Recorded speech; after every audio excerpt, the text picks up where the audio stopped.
దాన భేద దండోపాయాలు భారతంలో చెప్పిన రాజనీతి సిద్ధాంతం యుద్ధంలో పైచేయి సాధించేందుకు పాటించే యుద్ధ నీతే ఇది. ఇప్పుడు తెలంగాణ పాలిటిక్స్ లో ముఖ్యమంత్రి రేవంత్ రెడ్డి ఈ రాజనీతినే ప్రయోగించాలని చూస్తున్నారా? బీఆర్ఎస్ ఎమ్మెల్యేలను కాంగ్రెస్ లో చేర్చుకునేందుకు ఇన్నాళ్లు సామరస్యంగా వ్యవహరించిన ముఖ్యమంత్రి అది అనుకున్న రీతిలో సాగకపోవడంతో రూట్ మార్చారా? బుజ్జగింపులను పక్కన పెట్టి కొడా ఝులిపించాలని చూస్తున్నారా? అసెంబ్లీలో సీఎం హెచ్చరికల్ని పరిశీలిస్తే భారతంలో చెప్పిన రాజతంత్రాన్ని రేవంత్ ప్రయోగించనున్నారా అనే అనుమానాలే వ్యక్తమవుతున్నాయి. ఆపరేషన్ ఆకర్ష్ ద్వారా బీఆర్ఎస్ ఎమ్మెల్యేలపై వలవేసిన కాంగ్రెస్ దారికి రాని ఎమ్మెల్యేలపై దండోపాయం ప్రయోగించాలని చూస్తుందా అనే అనుమానాలు వ్యక్తమవుతున్నాయి. అసెంబ్లీ లోపల బయట తమకు చికాకులు సృష్టిస్తున్న గులాబీ దళంపై కొరడా జలిపిస్తే అటూ ఇటూ ఊగిసలాటలో ఉన్నవాళ్లను ఆకర్షించొచ్చనే నయా ప్లాన్ సిద్ధం చేస్తున్నట్లు కనిపిస్తోందంటున్నారు. ముఖ్యంగా గత వారం ముగిసిన అసెంబ్లీ సమావేశాల్లో సీఎం రేవంత్ రెడ్డి హెచ్చరికలను పరిశీలిస్తే కాంగ్రెస్ వ్యూహం ఏంటో తెలుస్తోందంటున్నారు.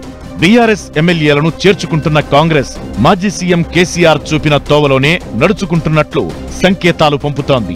ఇక దారికి రాని వారి విషయంలోనూ కేసీఆర్ నే ఫాలో అయ్యేలా నువ్వు నేర్పిన విద్యయే నీరజాక్ష అన్నట్లు అసెంబ్లీలో దూకుడుగా వ్యవహరిస్తున్న ముగ్గురు ఎమ్మెల్యేలపై వేటు వేయాలని ప్లాన్ చేస్తున్నట్లు ప్రచారం జరుగుతోంది. ముఖ్యమంత్రి రేవంత్ రెడ్డి కూడా ఈ విషయం దాచుకోకుండా ఒకరిద్దరిపై అనర్హత వేటు వేస్తే ఇంకెవరు స్పీకర్ పోడియం వద్దకు రారంటూ ఘాటు వ్యాఖ్యలు చేశారు. సీఎం ఇలా వ్యాఖ్యానించడంతో బీఆర్ఎస్ సభ్యులు అలర్ట్ అయ్యారంటున్నారు. ప్రస్తుతం అసెంబ్లీ వాయిదా పడటంతో గులాబీ ఎమ్మెల్యేలు గండ నుంచి గట్టెక్కారంటున్నారు. 2018 ఎన్నికలకు ముందు అప్పటి కాంగ్రెస్ ఎమ్మెల్యేలు కోమటిరెడ్డి వెంకట్రెడ్డి, సంపత్ కుమార్ పై అనర్హత వేటు వేశారు స్పీకర్ పోచారం శ్రీనివాసరెడ్డి.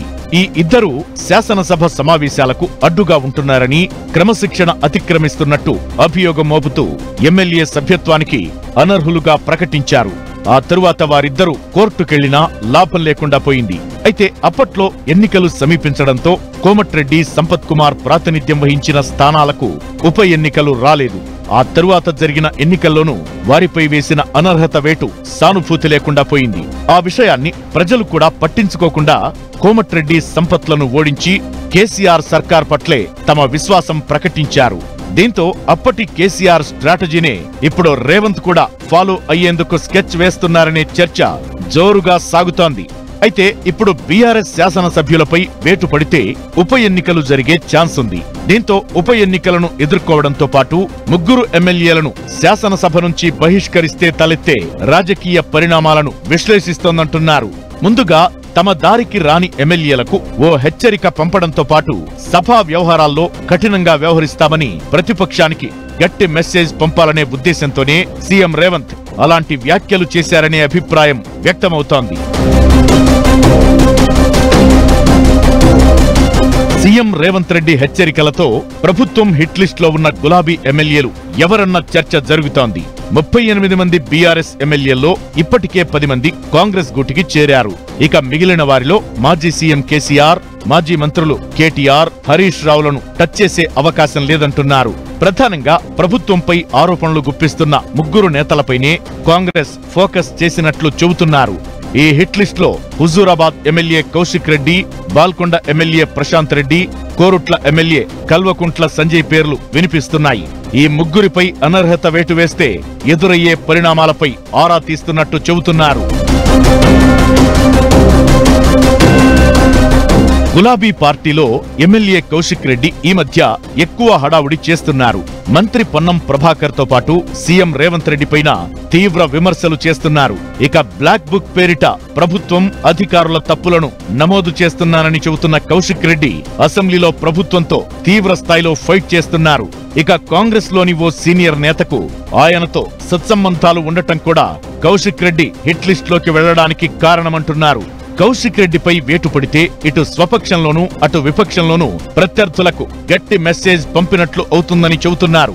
ఇక బాల్కొండ ఎమ్మెల్యే ప్రశాంత్ రెడ్డి, కోరుట్ల ఎమ్మెల్యే సంజయ్ బీఆర్ఎస్ అధినేత కేసీఆర్, వర్కింగ్ ప్రెసిడెంట్ కేటీఆర్ కు సన్నిహితులు. ఈ ఇద్దరిపై వేటు వేసి ఆ ఇద్దరికి చెక్ చెప్పాలనేది సీఎం ఆలోచనగా చెబుతున్నారు. కోరుట్ల ఎమ్మెల్యే సంజయ్ కేటీఆర్ కు అత్యంత సన్నిహితంగా ఉంటారు. ఎమ్మెల్యే సంజయ్ ను అనర్హుడిగా ప్రకటిస్తే మిగతా బీఆర్ఎస్ ఎమ్మెల్యేలు ఆటోమేటిక్ గా తమ దారికొచ్చే అవకాశాలు ఉన్నట్లు కాంగ్రెస్ భావిస్తోంది. 2018లో కోమటిరెడ్డి సంపత్ పై ఇలా వేటు వేయడం వల్లే ఆ తరువాత ఏర్పడిన కేసీఆర్ రెండో విడత సర్కార్లో చేరికలకు ఎక్కువ సమయం తీసుకోలేదని అంటున్నారు.